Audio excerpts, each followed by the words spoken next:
औज़ुबिल्लाहिमिनश्शैतानिर्रजीम बिस्मिल्लाहिर्रहमानिर्रहीम। Class 11th physics laws of motion. और laws of motion sir Isaac Newton ने laws of motion के लिए 3 लॉ दे दिए हैं, फर्स्ट लॉ, सेकंड लॉ और थर्ड लॉ। चलिए बच्चों, आज हम फर्स्ट लॉ के बारे में कुछ सीख लेंगे। आज हम फर्स्ट लॉ ऑफ मोशन को एक्सप्लेन करेंगे। तो फर्स्ट लॉ ऑफ मोशन के लिए यहाँ हमने दो डेफिनेशंस लिए हैं। जो फर्स्ट वाली जो डेफिनेशन है वो लेस टेक्निकल है, और जो सेकंड वाली है ये मोर टेक्निकल है। तो फर्स्ट वाली है, every body continues into its state of rest और uniform motion in a straight line unless acted upon by an external force. तो ये हमने बोल दिया है कि ये लेस टेक्निकल है। और मोर टेक्निकल जो है वो है, if the vector sum of all the forces acting on a particle is zero, then and only then the particle remains unaccelerated, means remains at rest और moves with a constant velocity. चलिए बच्चों, इसके लिए हम एक example दे रहे हैं। ये मान लीजिए ये ग्राउंड है, और ग्राउंड पे ये मान लीजिए एक पार्टिकल है, फुटबॉल है। तो इसकी जो वेलोसिटी है ये 0 है। तो यहाँ से हम इसको पुश कर रहे हैं या इसको हम खींच रहे हैं।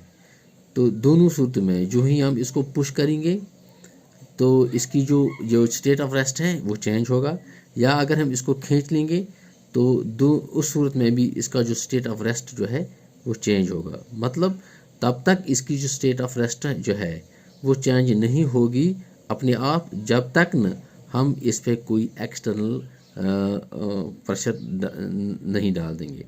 तो इसका मतलब ये है कि जो हम इसको यहाँ से पुश कर रहे हैं या इसको हम खींच रहे हैं, ये जो है ये हम फोर्स लगा रहे हैं। तो ये जो है ये फोर्स जो है हम लगा रहे हैं ये एक्सटर्नल फोर्स है। तो जब तक ना हम किसी बॉडी जो एट स्टेट ऑफ रेस्ट है, जब तक ना हम इस पे कोई एक्सटर्नल फोर्स लगाएंगे, तब तक उसका जो स्टेट ऑफ रेस्ट है वो चेंज नहीं होगा। चलिए एक और एग्जांपल दे रहे हैं। ये एक फुटबॉल है, तो इसको हमने हिट मार दी। तो हिट मारने के बाद ये इस ग्राउंड पे स्ट्रेट लाइन मोशन में चल रही है, तो यहाँ आके ये रुक गई।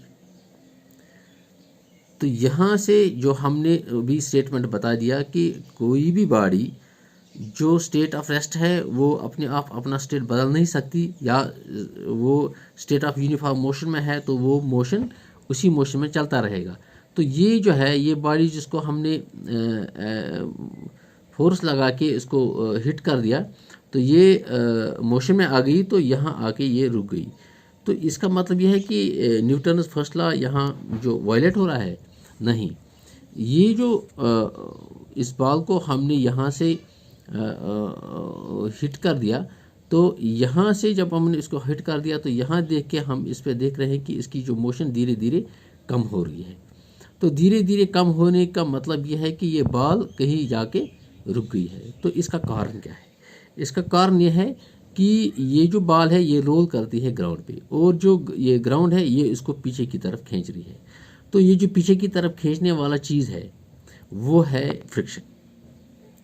तो ये जो फ्रिक्शन है, यही फ्रिक्शन इसको यहाँ ये मतलब एक्सटर्नल फोर्स के यहाँ काम करता है। तो यही फ्रिक्शन को हम मान लेंगे कि ये एक्सटर्नल फोर्स है जो इस बॉल पे काम कर रहा है। तो जब ये रोल हो रही है तो ये कहीं ना कहीं जाके रुकती है। तो आप ये रोज़मर्रा एक्टिविटी में देखते हो कि जहाँ भी हम क्रिकेट बॉल को हिट मारते हैं, फुटबॉल को हिट मारते हैं, या किसी चीज़ को आप धक्का मार के चलाते हैं, वो कहीं ना कहीं रुक जाता है। तो इसका मतलब, इसका कारण ये है कि कोई एक एक्सटर्नल फोर्स जो है वो उस पर काम करता है। तो एक्सटर्नल फोर्स जो है ये यहाँ एज ए फ्रिक्शन काम करता है। तो ये फ्रिक्शन जो है यही इसको यहाँ रुकती है। इसका मतलब यह है कि न्यूटन लॉ वायलेट नहीं हो रहा है, बल्कि यही जो एक्सटर्नल फोर्स है यहाँ इस बॉल पे काम करता है। तो चलिए मान लीजिए अगर हम स्पेस में जाएंगे तो स्पेस में जाके हम तो सेल्सियस जो बॉडीज हैं वो स्पेस में एट यूनिफॉर्म मोशन चलती हैं। तो मान लीजिए ये सन है और ये अर्थ जो है ये इसके इर्द गिर्द में मतलब मूव करती है। तो यहाँ जो है सन इसको इस पे फोर्स लगाता है खींचने के लिए, तो वो फोर्स ऑफ ग्रेविटेशन जो है यहाँ सन इसको अपनी तरफ खींच रहा है। लेकिन जो ज़मीन है, जो अर्थ है, वो अपनी मोशन में इस डायरेक्शन में मूव करती है। तो इस डायरेक्शन और इस डायरेक्शन का जो एंगल है वो 90 डिग्री बनता है।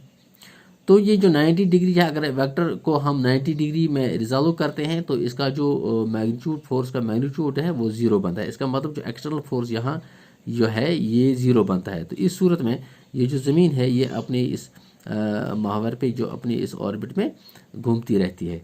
तो इसका मतलब ये हर पॉइंट पे इसकी जो ये फोर्स जो है ये एक्सटर्नल फोर्स 0 बनता है। तो ये ज़मीन जो है वो सूरज के इर्द घूमती रहती है।